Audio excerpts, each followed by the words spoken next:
ఉంటుందంటే అది ఊహించని రీతిలో ఉంటుంది. నా నా వేదన నేను రాత్రి పగలు ఏడ్చి ఏడ్చి తిండ్లు తడిసిపోయింది. నేను నాయన ఒక్క కూలి నా కొడుకు చదువుకొని ఒక్క కూలి దయచేయి, ఆ కూలితో ఆ బిడ్డ బతికేలాగానే దీవించుకున్నాను అని ఒక 4 సంవత్సరాలు నా నరక వేదన అంతా ఇంత కాదు.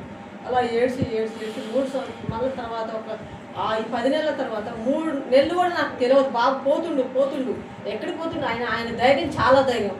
ఎక్కడికి పోయినా కానీ నాకేం భయం ఉంటుంది. పెద్ద అబ్బాయితో నేను టచ్లో ఉంటాను కానీ నేను ఎక్కడికి పోయినా నేను ఎతకను, ఫోన్లు చేయను, బ్యాగ్ వేసుకుంటూ పోతుండు. నేను ఒకరోజు ఏంటి ఆ 15 సంవత్సరాలు 10 రోజులైంది 15 రోజులైంది ఇంకా రావట్లా. నేను సెల్లులో ఆన్ చేసి మా పెద్ద అబ్బాయితో ఇది ఎక్కడ పోతున్నట్రా కొంచెం సెల్లులో చూడవన్నా అన్న అంటే చూస్తే తెలుపుదామా చూద్దాం ఉంటాను.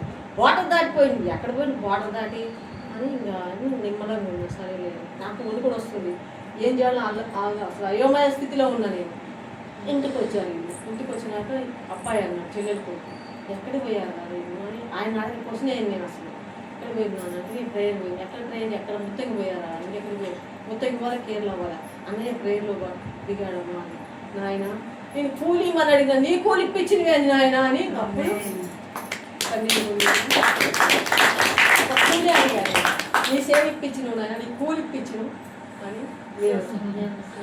హల్లెలూయా. తల్లి యొక్క ప్రార్థన అంత శక్తివంతమైంది. హల్లెలూయా హల్లెలూయా.